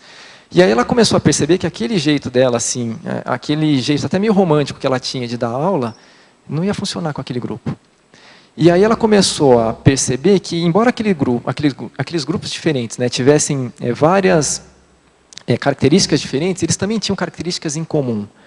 Então ela pega um caso, por exemplo, isso mostra no filme, de um aluno lá que fez uma caricatura maldosa de um outro aluno, né?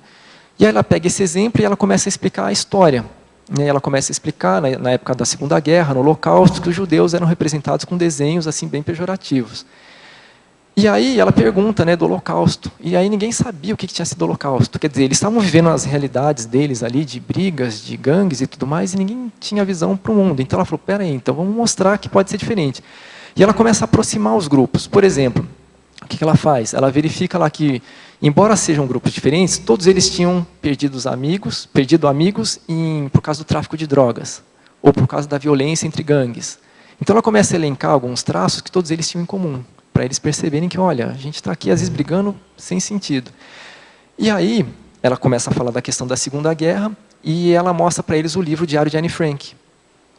Quando ela mostra esse livro, o que era o Diário da Anne Frank, né? E aí dá até para comentar aqui o caso da Mie Piguis, que também aparece nesse filme, Escritores da Liberdade. A Anne Frank, ela, na época da Segunda Guerra, ela teve que se esconder, né? Ela era de família judia, ela teve que se esconder da perseguição nazista. Ela, a família dela e outras pessoas. E quem acolheu a Anne Frank foi a Mie Piguis. A Mie Piguis era austríaca, mas ela viveu muito tempo numa família da Holanda, né? Os pais dela, se eu não me engano, não tinham condições de criar, e aí ela foi criada por uma família holandesa, a Mie Piguis. E aí, na época da Segunda Guerra, a Mie Piguis, corajosamente, e aí que entra a representatividade da Mie Piguis, ela representa aqui todas aquelas pessoas que auxiliaram os judeus na época da Segunda Guerra, que acolheram. Ela acolheu, escondeu lá no sótão da casa dela, a Anne Frank, a família dela e outra família, por 2 anos. Né? Aí passou o período da guerra, mas aquele esconderijo foi descoberto pelos nazistas. E aí foram todos levados para o campo de concentração. O único que sobreviveu dessa história foi o pai, o Otto Frank. 2 anos depois que passou por essa situação toda, a Anne Frank morreu, e foi até curioso, a Anne Frank morreu 1 mês antes da guerra acabar. Ela pegou uma doença no campo de concentração. A Anne Frank, nesse período, ela tinha feito registro de toda essa vivência que ela passou como escondida. 2 anos depois, a Mie Piguis pegou esse material e mostrou para o mundo. Entregou para o pai dela, na verdade, para o Otto Frank, e aí, na verdade, daí saiu o Diário de Anne Frank. Então, essa é a representatividade da Mie Piguis. A Erin Gruwell, só para retornar para o caso, o que ela fez? Ela começou a aproximar esses alunos, e aí os alunos começaram a se identificar, e ela deu a seguinte sugestão, olha, vocês podiam escrever um diário da vida de vocês. E ela deu o exemplo do Diário de Anne Frank. E aí todos eles começaram a escrever o diário. E aí, quando eles começaram a escrever o diário, eles viram, começaram a avaliar as próprias vidas. Né? E aí aquilo criou um sentimento assim de união, de autossuperação muito forte naquela turma. E aí um dos alunos sugere para ela trazer a Mie Piguis, porque ela explicou a história da Mie Piguis, né? Que tinha o Diário de Anne Frank que eles estavam lendo foi justamente porque a Mie Piguis teve essa atuação durante a Segunda Guerra. E aí ela consegue trazer, junto com os alunos, a Mie Piguis para o colégio, para eles conhecerem. Então, é muito interessante. No caso da adolescente Malala Yousafzai, adolescente paquistanesa, esse caso também é conhecido, ela é viva. Em 2009, ela tinha 11 ou 12 anos de idade, ela começou a escrever um blog. Ela vivia ali, naquela região do Paquistão, dominada pelos talibãs, aquele grupo extremista, né, teocrático. Islâmico.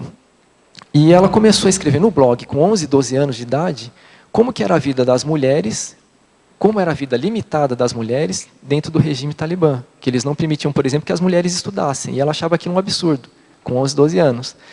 Aí o que aconteceu? Ela foi ganhando uma representatividade muito grande, ela era a porta-voz daquele grupo ali. Aí se passaram, se eu não me engano, em 2012, 3 anos, ela teve sofreu um atentado. Né? Então, o grupo talibã atacou a Malala, tentaram matá-la com um tiro na cabeça, no pescoço, e ela não morreu.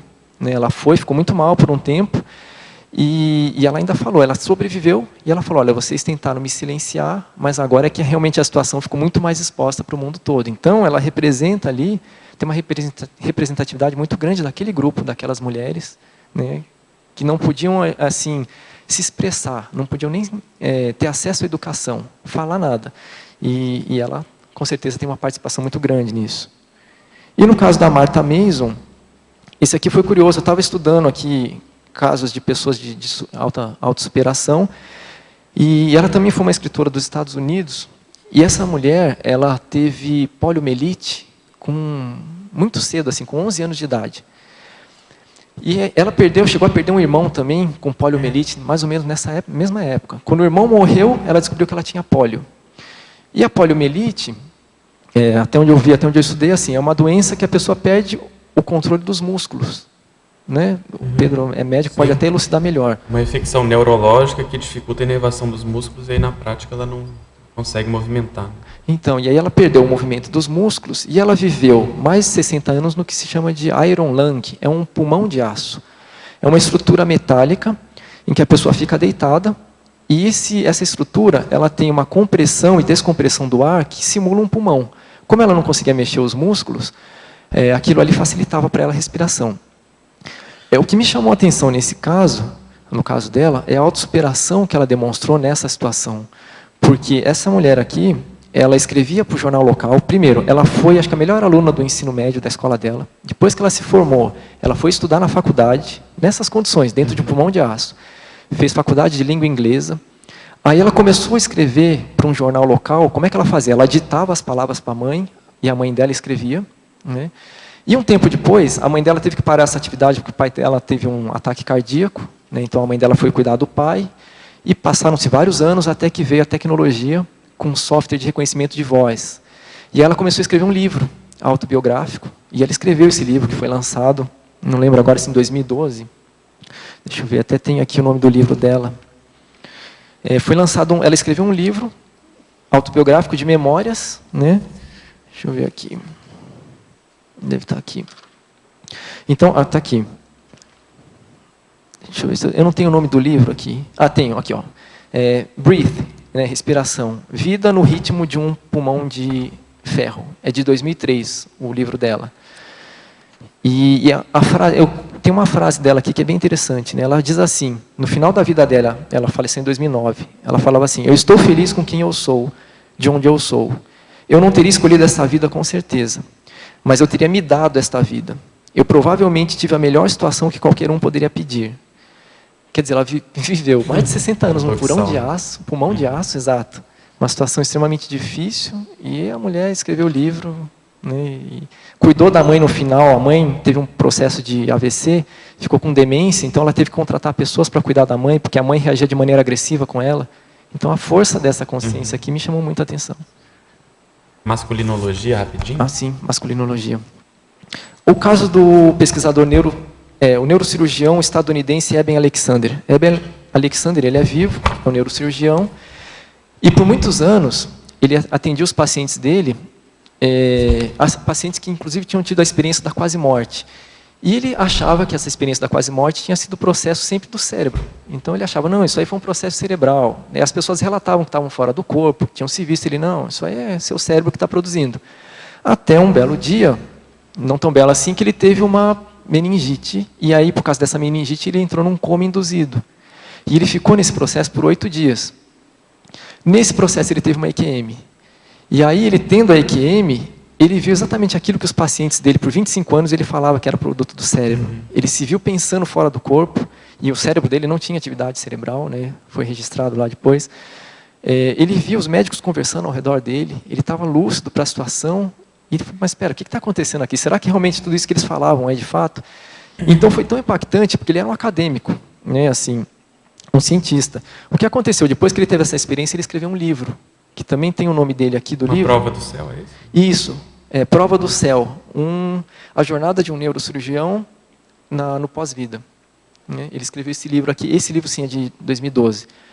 Então, olha só, por 25 anos ele foi um cético, ele achava que aquilo realmente não era um produto do cérebro, EQM, até o momento que ele passou pela experiência, e ele escreveu um livro. Imagina a repercussão disso no grupo que ele participava antes dos acadêmicos. Então, essa representatividade e a responsabilidade de assumir uma postura nova, depois de muitos anos falando que aquilo não existia. No caso do nadador da Guiné Equatorial, Eric Moussambani, esse caso também é bem interessante. Ele é vivo, é um nadador, e se vocês procurarem no YouTube, é fácil de encontrar. Nas Olimpíadas de Sydney, em 2000, ele e outros atletas, existe assim o processo de wild card, né, que eles convidam atletas de países que não atingiram os níveis mínimos para participarem daquelas Olimpíadas. Então ele foi convidado para participar das Olimpíadas de Sydney. Ele, representando os homens, e uma outra nadadora. Aí o que aconteceu? Ele estava na fase eliminatória, tinha ele mais 2 nadadores, foi lá dada a largada, mas na verdade os 2 nadadores queimaram a largada e ele ficou esperando, porque ele não ouviu, né, o momento certo de cair na piscina, e os 2 caíram na água e ele ficou esperando. Os 2 queimaram a largada e foram desclassificados. Então ele ficou sozinho para nadar a eliminatória. E aí, ok. Só que quando ele caiu na água para nadar, aí que o estádio inteiro percebeu que ele não tinha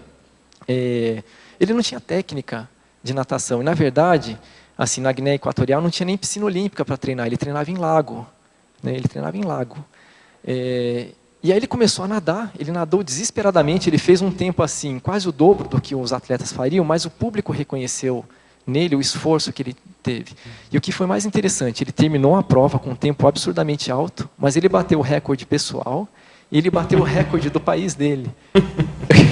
Então, ele teve uma representatividade muito grande, né, de representar ali a Guiné Equatorial e a responsabilidade perante todos ali. Então, é muito interessante essa situação dele. E, por último, o jogador sul-africano de rugby, o Jacobus François Pienaar, também é vivo. O caso dele, eu não coloquei na filmologia, mas ele aparece naquele filme Invictus. Na época lá que a gente comentou até do Mandela, do fim do apartheid, quando o Mandela foi eleito, em 1994, um ano depois teve uma Copa do Mundo de rugby. E o rugby na África do Sul ele era um esporte praticado por brancos. Os negros praticavam futebol e desprezavam o rugby, e o rugby era praticado por brancos e não se misturava com o futebol. Aí o Mandela enxergou naquela época, naquela situação, uma oportunidade de juntar, né, o povo através do esporte. E aí ele chamou o François Pienaar e falou: olha, a gente vai ter uma Copa do Mundo aqui na África do Sul. Né? Eu gostaria que você fizesse um time de negros e brancos para jogarem juntos. E esse capitão topou. Ele falou: então tá, a gente vai fazer isso mesmo? Vamos fazer isso. Ele conseguiu juntar uma equipe de negros e brancos para jogar na Copa do Mundo de 1995 de rugby, na África do Sul. E não só isso, eles ganharam a Copa do Mundo na África do Sul. Né? Sendo que a África do Sul não era favorita, inclusive assim, o favorito era a Nova Zelândia, eles bateram a Nova Zelândia no final. Né? Então foi algo assim, um momento muito especial, né, para o povo, e isso com certeza ajudou. Teve uma representação para o grupo muito grande ali, de unir, né, terminar com o segregacionismo. Em trinomiologia, página 3, primeira linha. Poderia ampliar o trinômio mini-peça, rapport, interassistência? Mini-peça, rapport, interassistência. Aqui a situação que eu pensei foi o seguinte: quando a pessoa está numa situação de representatividade de um grupo, ela tem um papel de mini-peça ali que realmente pode fazer diferença, como a gente falou.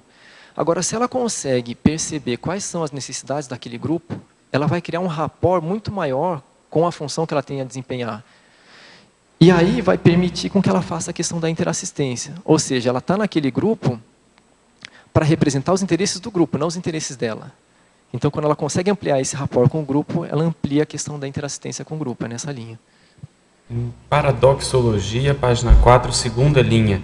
Poderia aprofundar o paradoxo de ter responsabilidade na evolução de outras consciências, mesmo sabendo ser individual o processo evolutivo? Sim.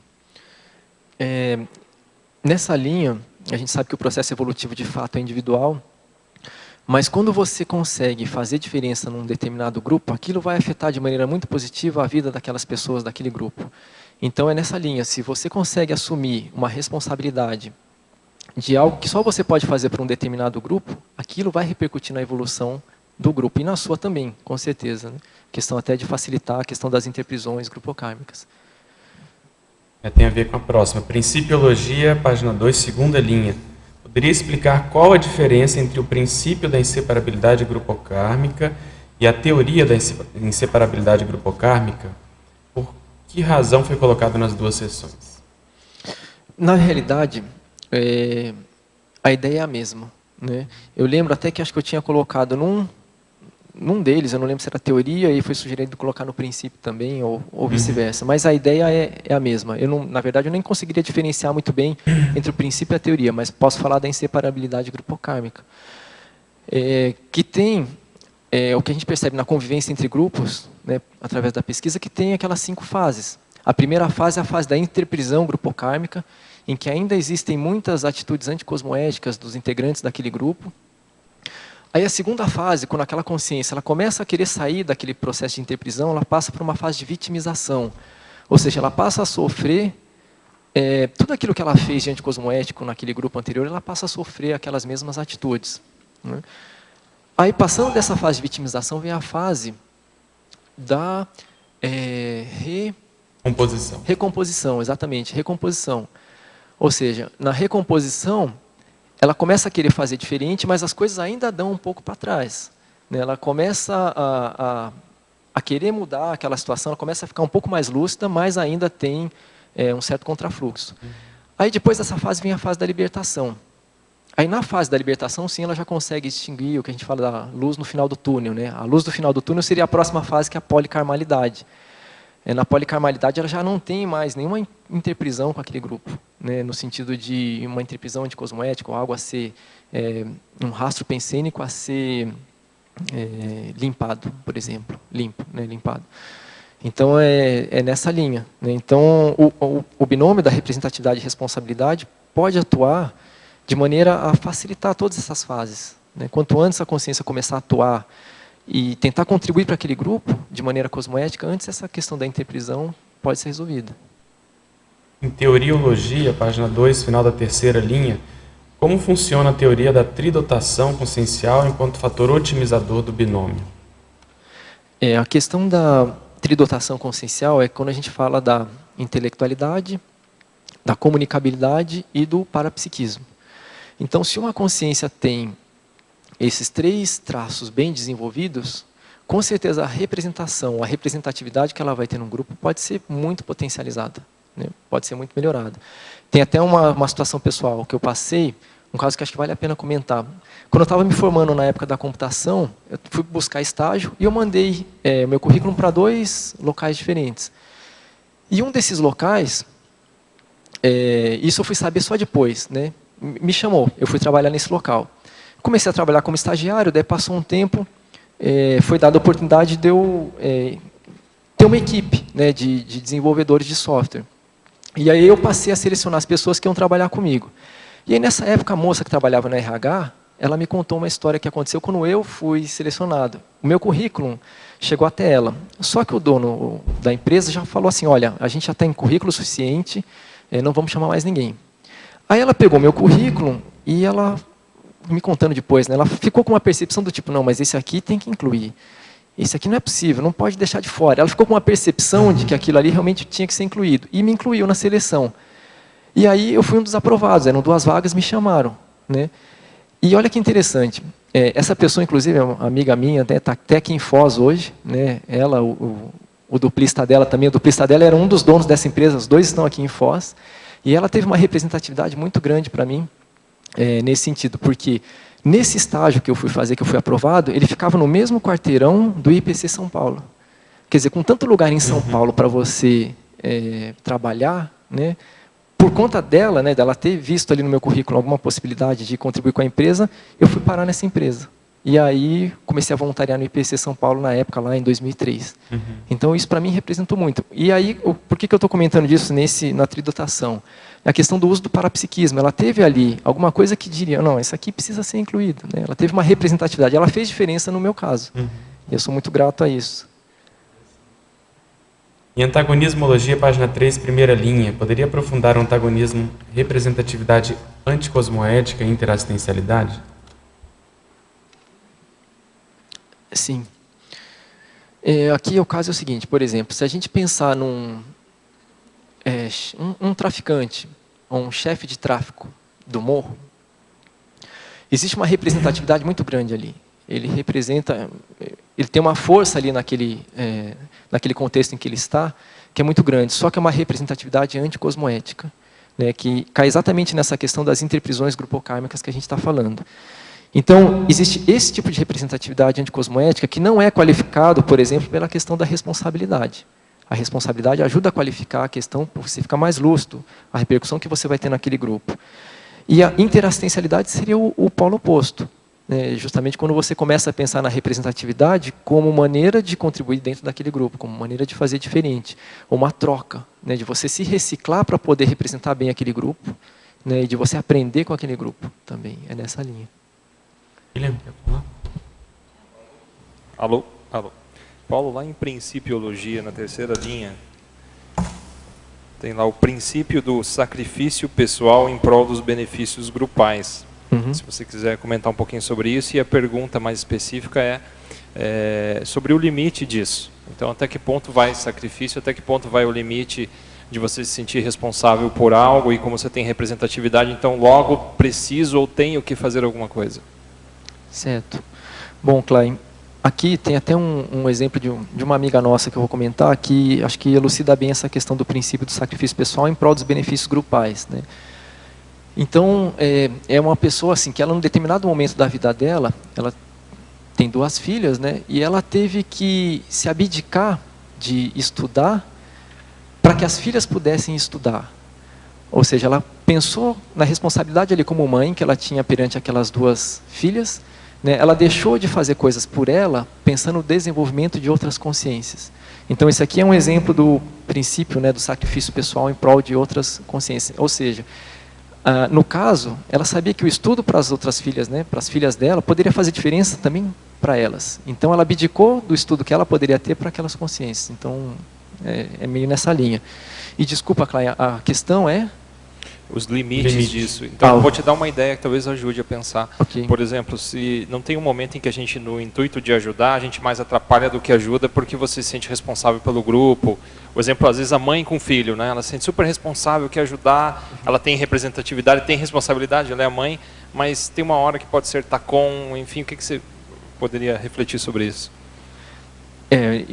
Ouvindo você falar aí, me lembrou, por exemplo, o caso da mãe superprotetora, que às vezes, de fato, ela quer ajudar muito ali o filho, quer fazer muita coisa pelo filho, ou pela filha, ou pelos filhos, e às vezes acaba até atrapalhando, porque ao invés de deixar a pessoa fazer por conta própria, assumir ali os riscos e desafios do que a pessoa quer fazer, acaba tentando fazer pela própria pessoa e acaba deixando, ou fazendo com que a pessoa não se desenvolva para aquilo que ela precisa. Então, sim, tem esses limites sim que a gente tem que refletir. No caso até dessa amiga, pessoal, eu sei que depois de um tempo ela voltou a estudar, ela conseguiu recuperar o tempo e voltou a estudar. Mas os limites têm que ser avaliados, sim, para ver se realmente você está fazendo o melhor pelo grupo naquele momento ou não. Se você realmente está conseguindo representar o que aquele grupo espera de você ou não. E às vezes pode ser realmente um excesso. E aí, Paulo, eu queria já engatar uma segunda questão, que é o extremo disso. Então, tem esse extremo onde talvez passe da conta, mas tem aquele outro lado da pessoa que ela espera estar pronta para assumir alguma responsabilidade, para assumir alguma liderança, fica cheio de incertezas. O que você diz para a pessoa sobre esse aspecto aí? Os indicadores para assumir uma responsabilidade? Então, a questão, Klein, que a gente comentou aqui, a gente não dá para ficar esperando estar pronto para você assumir uma determinada responsabilidade, se já está aparecendo para você aquela possibilidade. Então, pega aquela responsabilidade como uma oportunidade mesmo de fazer a diferença para aquele grupo, e tudo bem, pode não ser o melhor ali que você vai fazer naquele momento, mas faça o seu melhor. Pode não ser ainda aquilo que você imaginou que fosse o melhor para o grupo, mas dê o seu melhor, porque aquilo ali vai te motivar a se reciclar, a melhorar, até chegar no ponto que realmente aquilo ali você vai fazer com mais destreza, com mais capacidade, com mais habilidade. Paulo, na primeira página, na 4ª linha, em Fatuística Pecenologia, na 4ª linha de baixo para cima, achei interessante. A responsabilidade individual das assinaturas pensênicas grupais e, em seguida, representatividade grupal das assinaturas pensênicas individuais. Aqui são coisas distintas, são muito próximas, mas são coisas distintas. A responsabilidade individual das assinaturas pensênicas grupais. Ou seja, dentro de um grupo, aquele grupo ele é formado por consciências. E cada consciência tem a sua responsabilidade dentro daquele grupo. Aquele grupo ele age daquela maneira porque as consciências que estão dentro dele pensam daquela maneira. Então aqui vem a questão da responsabilidade que cada um de nós tem dentro daquele grupo que a gente está se manifestando. No caso da representatividade grupal das assinaturas pensênicas individuais, é o seguinte, aqui é a contribuição que cada um pode dar dentro do grupo. Ou seja, a representatividade, a assinatura pensênica individual, ou seja, a maneira como você pensa, isso pode fazer diferença naquele grupo. Então, aí, o grupo pode ter uma representatividade maior de acordo com a assinatura pensênica de cada pessoa.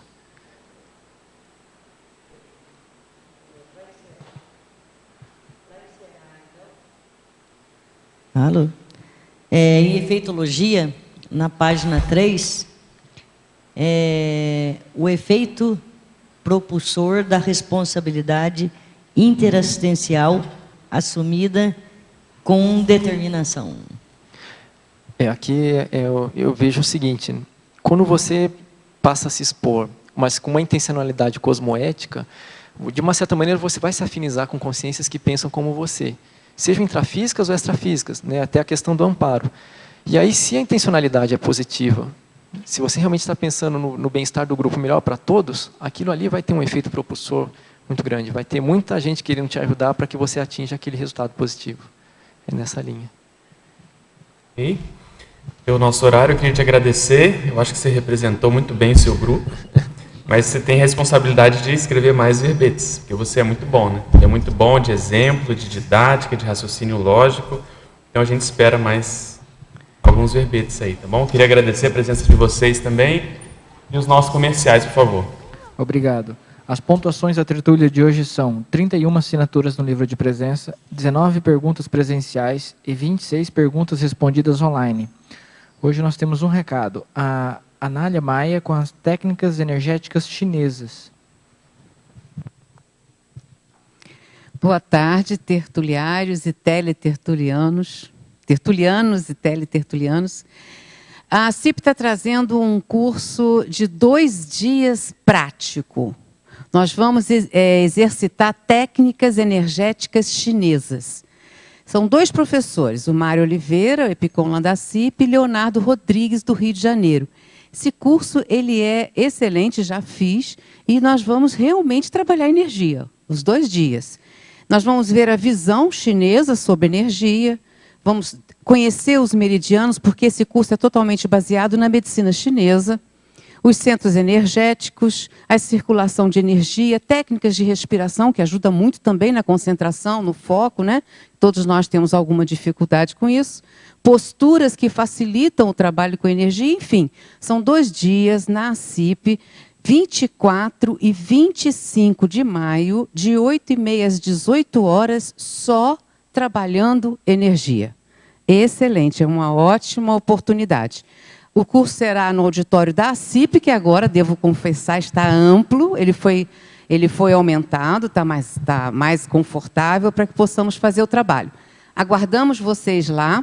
Se vocês quiserem mais informações, basta telefonar para 45, que é o nosso código, 2102-1421, a partir das 15 horas, tá ok? Ou então pela internet, acip.com, mandando uma mensagem que nós responderemos. Muito obrigada.